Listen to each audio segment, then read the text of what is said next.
नमस्कार। आज अपने चैनल के लिए सौभाग्य की बात है कि अपने चैनल में एक ऐसी शख्सियत आज साक्षात्कार के लिए उपलब्ध है जो शिक्षाविद भी हैं, सामाजिक कार्यकर्ता भी हैं और किसानों के लिए कई आंदोलन भी खड़ा किए हैं। हमारे साथ हैं डॉक्टर श्री अनिल राय जी। स्वागत है आपका। धन्यवाद। हमारे दिव्यरश्मि चैनल में। सर, आप शिक्षा से भी हैं, सामाजिक कार्यों से भी हैं और किसान आंदोलन में भी आपने काफी कुछ कार्य किया था। तो 14 के पहले भी आप कार्य किए हैं, 14 से लेकर आज भी कार्य कर रहे हैं। कुछ बदलाव दिखा है क्या? ये एक बहुत ही राजनीतिक प्रश्न है कि अगर हम 14 से पहले और 14 के बाद की तुलना करते हैं तो निश्चित रूप से भले ही हम कोई गाल बजाने के लिए जितनी सारी बातें करें तो बहुत सारी ऐसी बातें हुई हैं जो जन अपेक्षाओं के अनुकूल नहीं है, जन अपेक्षाओं के विपरीत हैं। जैसे महंगाई की बात अगर उठाते हैं तो महंगाई लगातार बढ़ती चली गई है। डॉलर की बात करते हैं तो डॉलर के मुकाबले पैसा रुपया लगातार गिरता चला जा रहा है। वह एकदम एक्सट्रीम पर है। लगता है कि कुछ दिनों में वह 100 के करीब हो जाएगा। 100 के पास पहुंच गया सर। हाँ, वह है। सो इस तरह प्रेडिक्शन भी किया जा रहा है। पहले जो बोलने की आजादी थी कि लोग बोल लेते थे, किसी की भी निंदा कर लेते थे। मनमोहन सिंह से ज्यादा निंदा किसी की नहीं हुई। तो अब बोलने की आजादी, कुछ करने की, लिखने की आजादी, ये सारी चीजें छीन रही हैं। और जिस तरह की टिप्पणियां आ रही हैं, स्वयं प्रधानमंत्री कह रहे हैं कि आंदोलन जीवी है। कल ही सुप्रीम कोर्ट के चीफ जस्टिस ने कहा है या सब इन लोगों को कोई काम नहीं है, वही लोग है सो आरटीआई करते हैं, एक्टिविस्ट बनते हैं, सोशल मीडिया चलाते हैं। तो एक कहने का यह मतलब, यह सब बोल करके एक वातावरण क्रिएट किया जा रहा है। यह सब या तो फिजूल लोग है और नहीं तो शासन के विरुद्ध, राज्य के विरुद्ध ये लोग सब षड्यंत्र करता रहता है। तो ये सारी जो चीजें हैं, ये सारी चीजें बहुत ही भयानक रूप में, डरावने रूप में सामने आ रही हैं और हम लोगों को इसके लिए चिंतित होना चाहिए और लोगों को भी जागरूक करना चाहिए। इसकी बहुत जरूरत हो गई है। संविधान की जो मूल भावना है जिसमें कि free speech and expression is our fundamental right, सबसे बड़ा इंपॉर्टेंट फैक्टर है, आज वही कौन होता जा रहा जी है। जी जी जी एकदम। तो संविधान की दुहाई देने वाले लोग खुद संविधान का पालन नहीं करते हैं। देखिए, भाजपा की एक बहुत बड़ी खूबी है, यह है कि जो चीज कहती है ठीक उसके विपरीत वह काम करती है। अगर उसने संविधान को प्रणाम किया, पिछले लोकसभा चुनाव के समय यह डिस्कोर्स चला था कि संविधान को बदल देना चाहते हैं, आज भी चलता है, पहले भी चलता था, लेकिन उस समय यह बात बहुत जोर शोर से चली थी कि संविधान को, और लोगों ने कहा भी था, जो उम्मीदवार खड़े थे उन लोगों ने कहा भी था कि 400 सीट हमको इसलिए चाहिए कि संविधान बदलना है। जब जीत हुई तो प्रधानमंत्री ने संविधान को झुक करके प्रणाम की, प्रति को झुक करके प्रणाम किया था। तो लोकसभा को भी, लोकसभा में जाते समय भी 14 में याद होगा कि प्रधानमंत्री ने दंडवत प्रणाम किया था। आज वह लोकसभा, आज वह भवन नहीं है जिस भवन को उन्होंने प्रणाम किया था। कहने का यह मतलब कि जिस चीज को प्रधानमंत्री कहते हैं कि हम यह काम करेंगे, ठीक उसके विपरीत उस आदमी को समझना चाहिए कि यह काम होने वाला है। जैसे शिक्षा को ही उन्होंने कहा कि हम शिक्षा को यह वर्ल्ड क्लास का बनाएंगे, ये करेंगे, वो करेंगे, विश्व गुरु बनाएंगे, वगैरह वगैरह, बहुत सारी बातें शिक्षा नीति में सब सारे शब्द लिखे भी हुए हैं, विश्व गुरु वगैरह शब्द लिखे भी हुए हैं। तो यह बनाएंगे। परिणाम क्या हुआ कि आप U-डैश के डाटा को लगातार उठा करके देख लीजिए, हमारे विद्यार्थी भी लगातार घट रहे हैं स्कूल में और स्कूल भी लगातार घट रहे हैं। अब स्कूल भी नहीं रहेगा तो विद्यार्थी कहाँ पढ़ेंगे? खास करके उन गरीब तबकों की तरफ देखिए, कि लड़कियों की तरफ देखिए, दिव्यांगों की तरफ देखिए, जो बगल के स्कूल तक जिसको जाने में दिक्कत है वह यहाँ से 5 किलोमीटर दूर स्कूल हो जाएगा, तो वह कैसे वह पहुंच पाएगा? तो कहने का यह मतलब, किसानों की दशा को देखिए, किसानों की आय को दुगुनी करेंगे और किसान बेचारे कलेजा पीटते हैं। कोई जिसने किसानी छोड़ दी और दूसरे धंधे में चला गया, दिल्ली में ईंट ढोने, आज वह कोई लौट करके नहीं आया है आय दुगुनी करने के नाम पर। और इसी नाम पर प्रसून वाजपेयी को हटा दिया गया। उन्होंने एक ये चलवाया था कि हमारी आय, एक लड़की को सामने ला करके कि हमारी आय दोगुनी हो गई, और प्रसून वाजपेयी चले गए उनसे पूछने कि तुम आपकी आय दोगुनी कैसे हुई? तो उसने कहा कि हम तो शरीफा बेचते हैं। इससे हमको ऐसा आय होती है।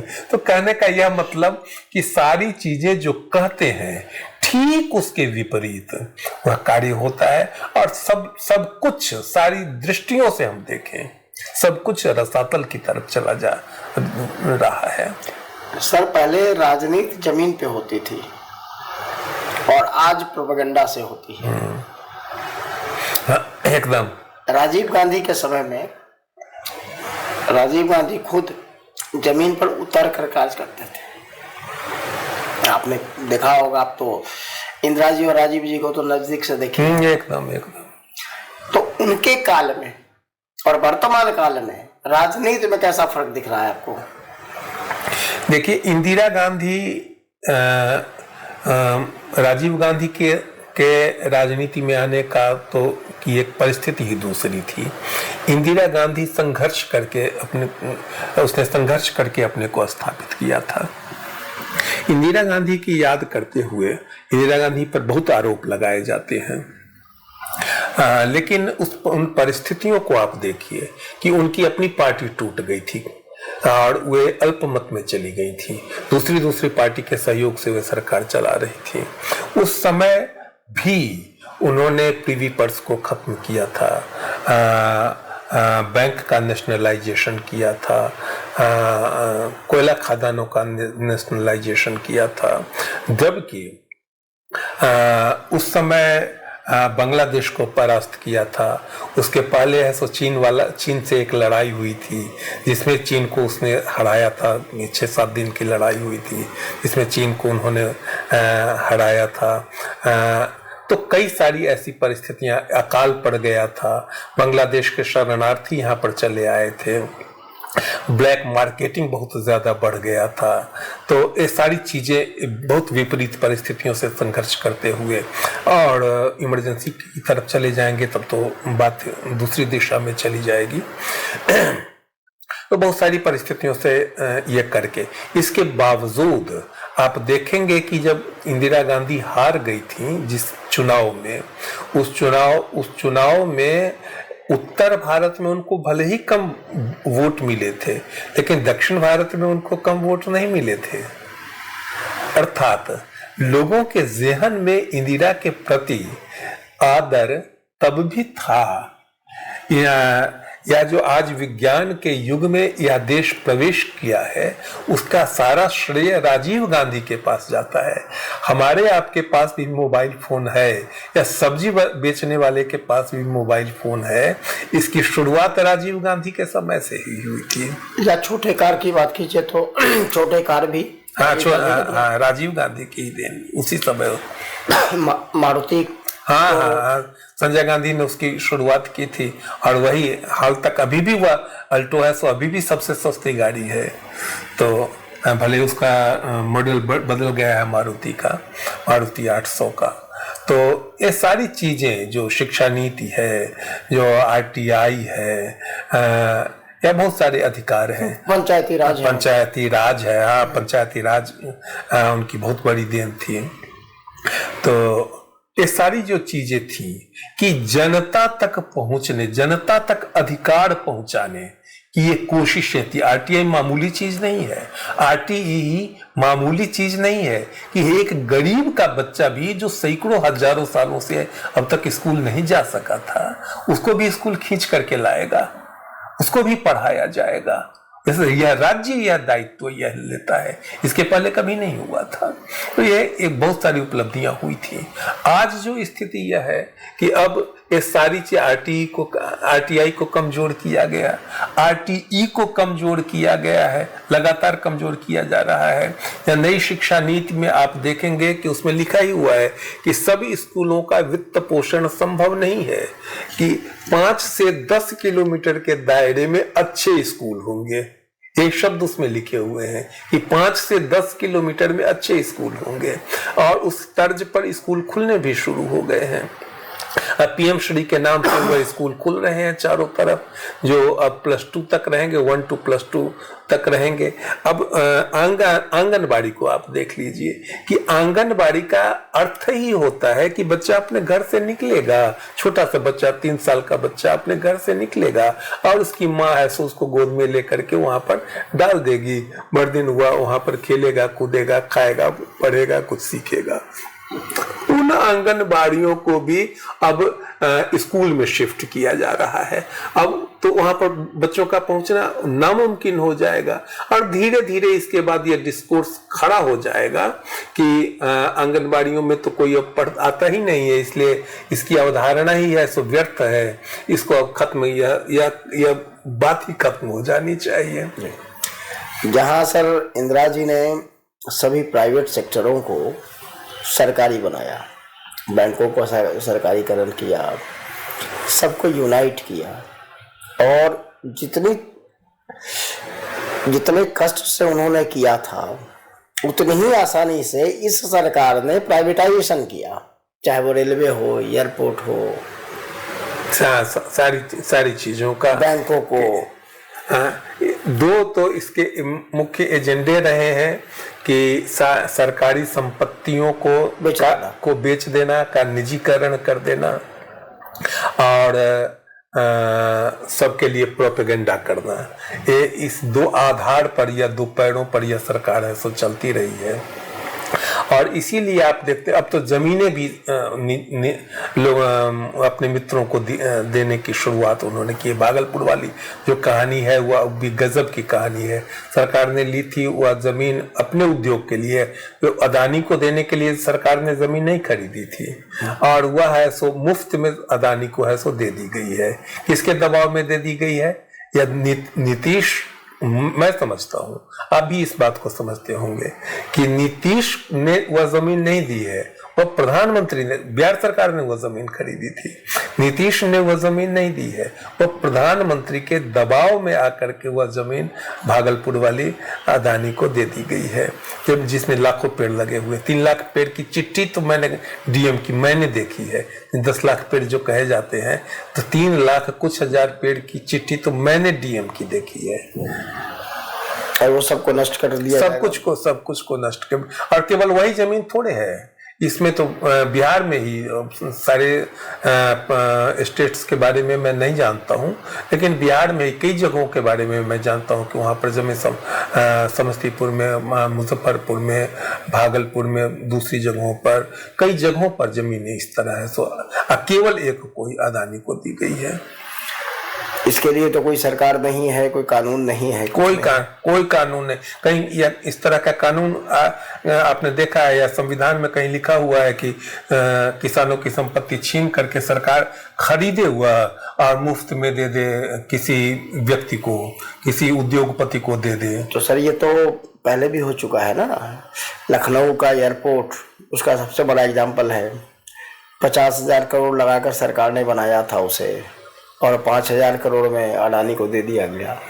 और और उससे उससे भी अलग बात यह है कि जो नए भवन बन रहे हैं या तो बांटा ही जा रहा है। सरकार अपनी पूंजी लगाती है, अपनी सरकार की अपनी पूंजी का मतलब कि हम लोगों का पैसा है कि अपनी पूंजी लगाती है, वह प्राइवेट को दे देती है कि तुम भाई इससे कमाओ खाओ। राष्ट्रपति भवन तक है, सो लाल किला तक है, इस तरह दे दिया गया है। तो यह कमाओ खाओ। और दूसरी बात ये कि मकान जो बन रहे हैं, आप पटना एयरपोर्ट पर ही चले जाइए, मैंने देखा है, आप भी जाकर के देखिएगा, फर्श टूटी हुई आपको मिलेगी। क्वालिटी बहुत खराब है। जबकि अभी वह बना है, तुरंत वह बना है। तो जो इसका मतलब है कि पूरा का पूरा भ्रष्टाचार पर निर्भर है, पूरा का पूरा भ्रष्टाचार पर यह शिफ्ट हो गई है सरकार। तो लेकिन जनता के पास यह बात नहीं पहुंच पा रही है, जनता इस बात को समझ नहीं पा रही है, क्योंकि जो मेन स्ट्रीम मीडिया है या जो अखबार है, वे लगातार इस बात को कहते रहते हैं कि बड़ा गौरवशाली काम हो रहा है, बड़ी अच्छी बात हो रही है, या सब कुछ बेच रहे हैं, सब बड़ी उन्नति हो रही है। अब आप ही इसको देखिए, और हम लोगों की बात उतनी पहुंच नहीं पाती है। तो हाल ही में देखिए कि उन्होंने अपील की कि लोग ऐसो वर्क फ्रॉम होम करें, गाड़ी पर कम चढ़ें, तेल कम खाएं, वगैरह वगैरह उन्होंने अपील की। और अपील करके खुद कई देशों की या विदेश नहीं जाए, यह भी उन्होंने अपील की।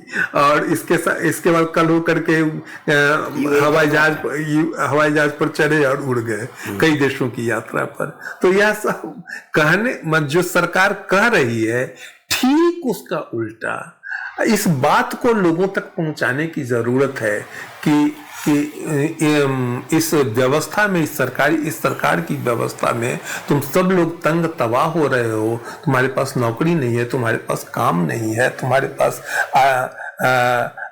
शोषण ज्यादा है वगैरह। श्रम कानूनों का भी संशोधन किया, जो नए श्रम कानून आए, उस श्रम कानून श्रमिकों तक यह बात ठीक से पहुंच नहीं पा रही है कि वह श्रम का, आज भी देख रहे हैं कि चारों तरफ विद्रोह हो रहे हैं, नोएडा वगैरह वगैरह कहाँ विद्रोह हो रहे हैं। जिन लोगों को पकड़ करके भीतर किया जा रहा है, उन लोगों को, जो लोग वहां पर उपस्थित नहीं थे, ऐसे लोगों को पकड़ करके भीतर किया जा रहा है। वहां पर जो लोग लेखक थे, उन लोगों को NSA के तहत पकड़ करके भीतर कर दिया गया है।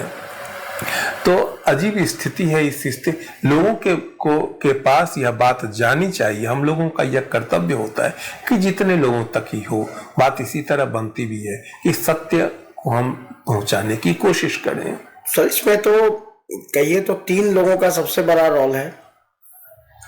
विपक्षी पार्टी, वो भी शांत है, कानून तो है नहीं, और मीडिया ऑलरेडी बिका हुआ है।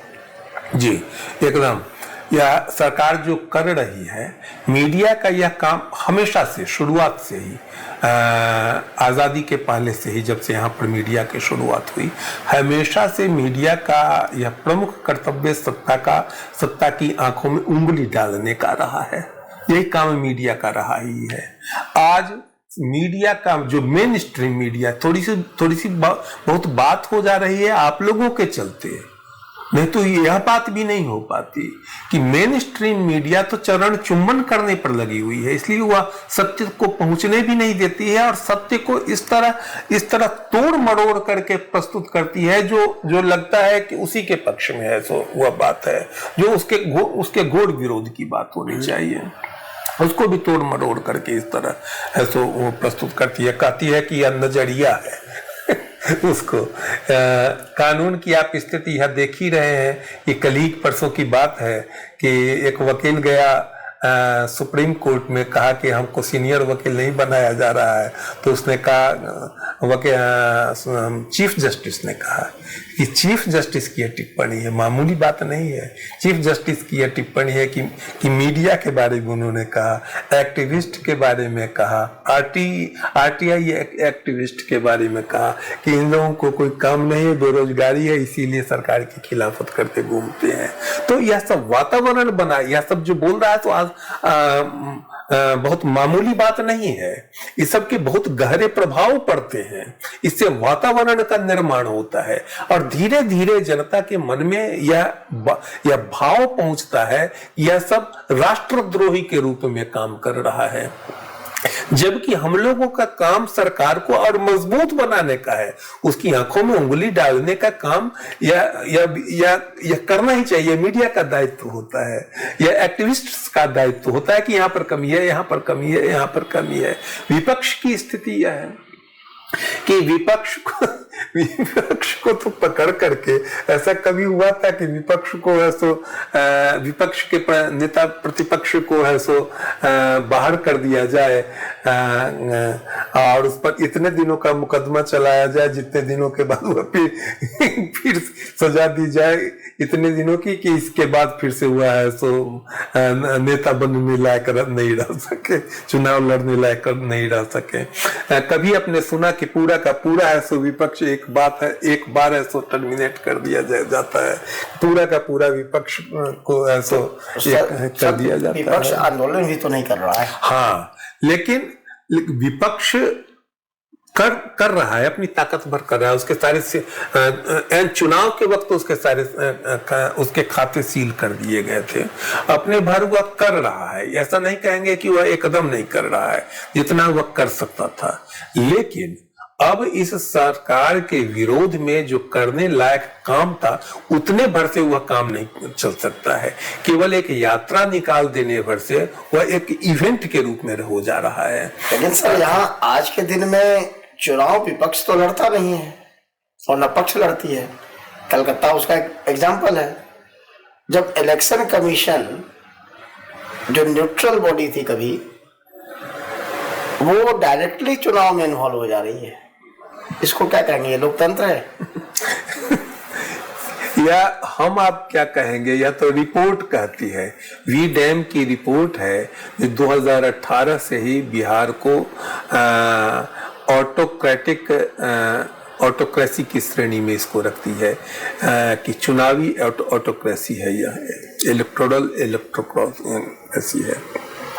और अभी तो उसकी रिपोर्ट आप देखिए, उसने लिखा है कि खतरनाक शब्द का इस्तेमाल किया है कि खतरनाक रूप से यह इलेक्टोरल ऑटोक्रेसी में प्रवेश कर गया है। मतलब वोट किसी को दीजिए जाएगा और वह मैनेज करने के लिए पूरा तंत्र खड़ा हो गया है। अब सुप्रीम कोर्ट आपकी बात नहीं सुनता है। बताइए, सुप्रीम कोर्ट की यह टिप्पणी है कि एक बार वोट न दीजिएगा तो क्या हो जाएगा, अगली बार दीजिएगा अपना।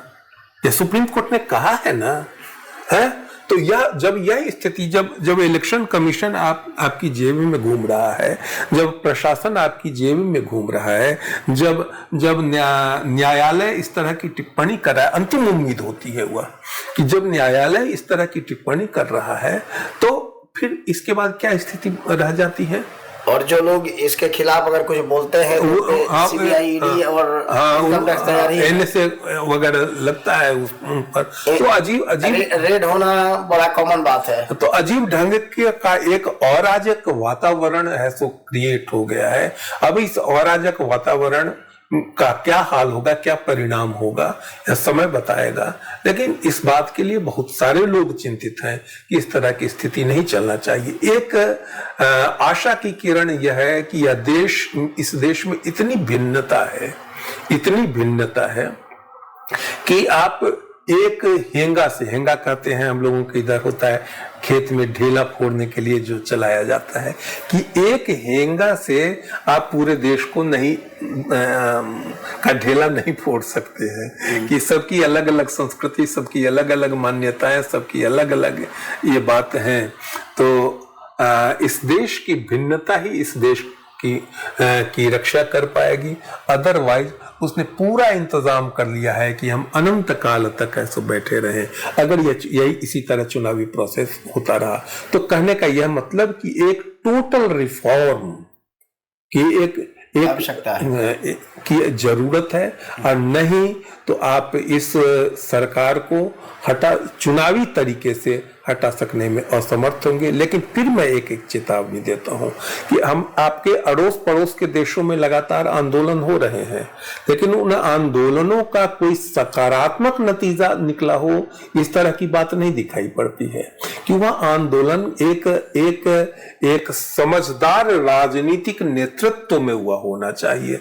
अदरवाइज वो भटक, फिर आंदोलन है तो भीड़ का समूह रहता है, 2-4 दिन उबाल रहता है, वो फिर भटक जाता है, वो हल्ला हंगामा तोड़ फोड़ होता है, वो भटक जाता है। एक समझदार राजनीतिक नेतृत्व में वो आंदोलन हो तो तभी आप इस सरकार को, वर्तमान सरकार को हटा पाने में समर्थ हो पाएंगे। अदरवाइज इसने इस तरह का तंत्र अपना स्थापित कर लिया सारी चीज। अब बताइए इस बात को कि जीतन राम मांझी जी बहुत बड़ी औकात के राष्ट्रीय राजनीति में नहीं है। जब वह आदमी पब्लिकली उन्होंने कहा है, छिपा करके नहीं कहा है, कि जब उस आदमी के फोन करने मात्र से कोई जीतता हारता है। उन्होंने कहा है ना कि एक फोन करने मात्र से जब जीतता हारता है तो प्रधानमंत्री और गृह मंत्री के कहने और करने से वोट कितना परिवर्तित होता होगा, चुनाव कितना प्रभावित होता होगा, यह समझने की बात है। और लोगों को समझाने की बात है कि अब जो कोई जिस तरह चाहता है, सत्ता में जो जुड़ा हुआ है, सत्ता के जो साथ है, और जिस तरह चाहता है, जैसे चाहता है, सबको ऐसा मोड़ लेता है, अपने पक्ष में कर लेता है। इसलिए हम आप यह समझते हैं कि हम जाकर के वोट दे करके आए हैं, वो वोट किसका हुआ और किस तरह पड़ा और किस तरह उसकी गिनती हुई, इसके बारे में हमको कुछ पता नहीं है। जिस तरह आप बंगाल के चुनाव को ही देख लेते हैं, बंगाल के चुनाव को जिस तरह उसको हैक करना चाहते हैं, को हैक किया गया है। यहाँ पर बिहार के चुनाव को आप देख लीजिए कि बिहार के चुनाव में आकर के गृह मंत्री कैंप करते हैं, कैमरे बंद कर देते हैं, और किससे उनकी बातचीत होती है, मीटिंग होती है, नहीं होती है, पता नहीं, मीडिया को चलता है, लोगों को पता नहीं चल पाता है। और इसके बाद आप चुनाव के पहले से लेकर के चुनाव के दिन तक की खबरों को आप देखते रहिए और इसके बाद रिजल्ट को देखते रहिए, कहीं कोई आपको तालमेल है तो नहीं दिखाई पड़ेगा।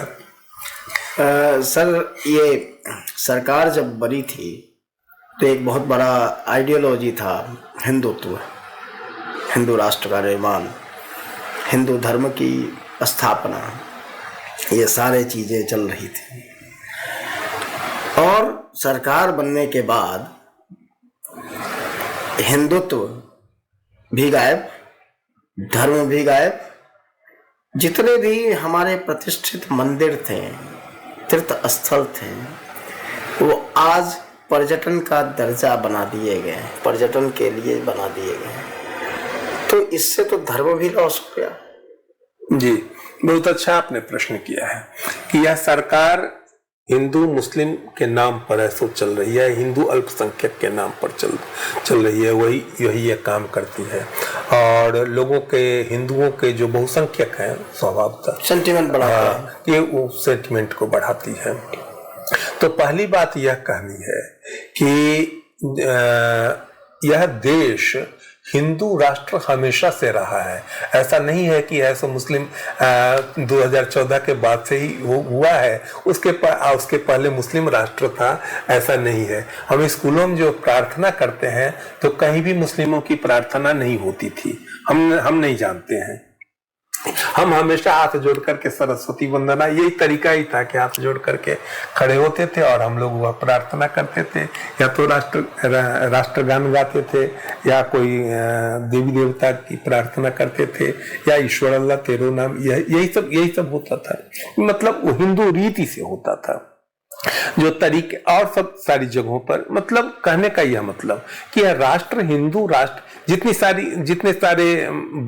सारी बातें हैं, वो सारी बातें हिंदुओं के रीति रिवाज के अनुसार ही हुआ करती थी।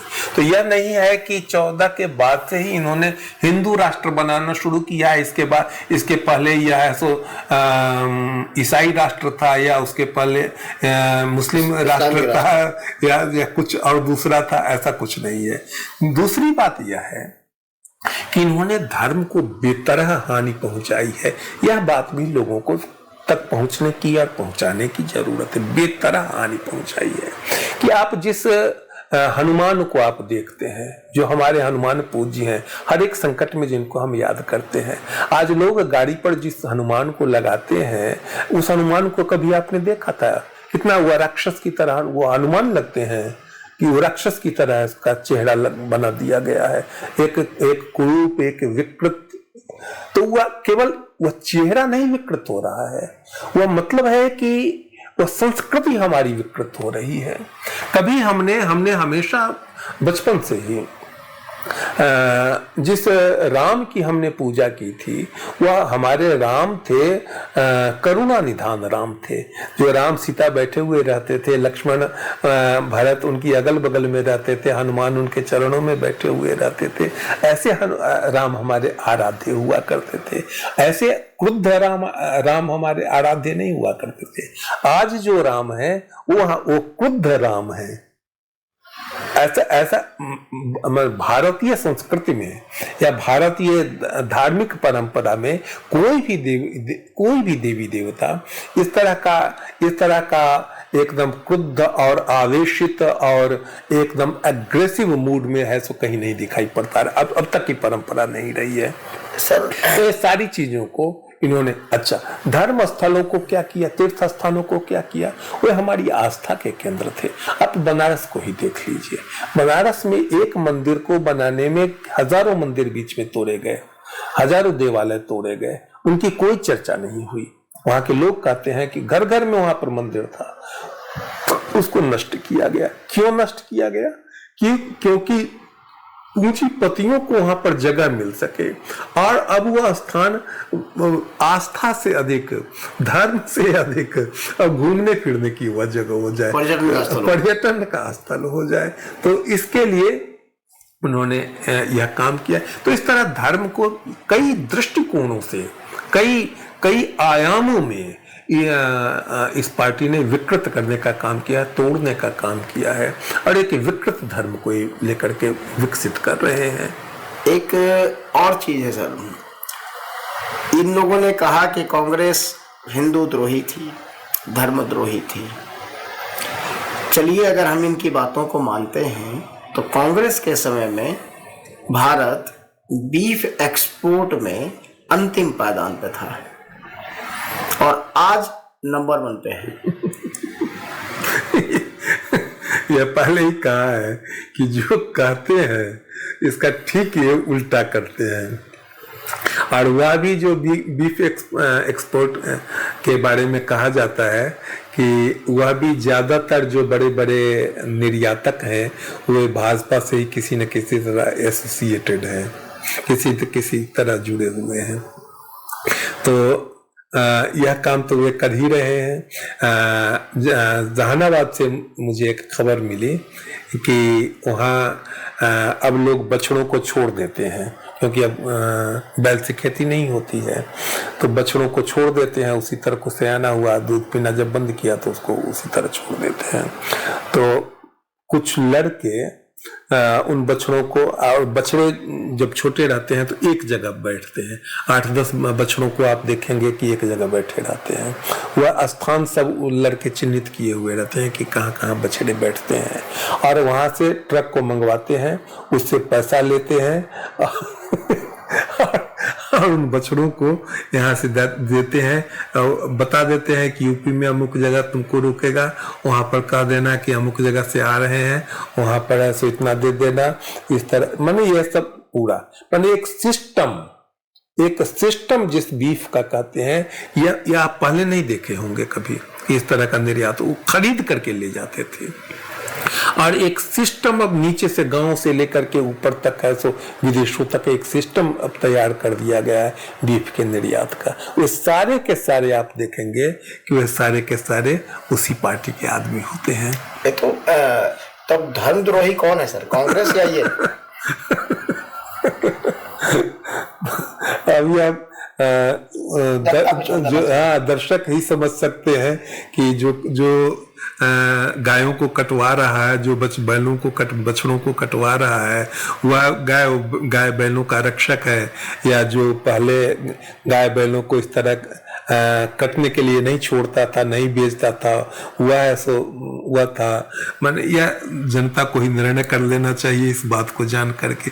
दूसरी बात यह कि मैं इधर पूर्वोत्तर के राज्यों में गया, वहाँ पर सरेआम खाते हैं, बीफ वगैरह खाते हैं या, लेकिन वहाँ पर भाजपा ये एजेंडा नहीं चलाती है।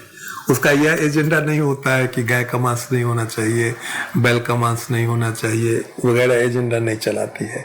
कहने का यह मतलब कि यह सब जो हिंदी प्रदेश हैं, जो हिंदी बेल्ट है, उसी हिंदी बेल्ट में यह भावना ज़्यादा है, गाय बैल वगैरह की भावना ज़्यादा है, तो यहीं पर यह नैरेटिव ज़्यादा चलता है। वो दक्षिण में चले जाइए, वहाँ पर इस नैरेटिव को वो छोड़ देती है। वह आप पूर्वोत्तर में चले जाइए, वहाँ पर इस नैरेटिव को छोड़ देती है। मतलब उसका अपना कोई चेहरा ही नहीं है, जहां पर पहुंचे उसी तरह का नकाब पहन लिए, मतलब बहुरूपियों की पार्टी।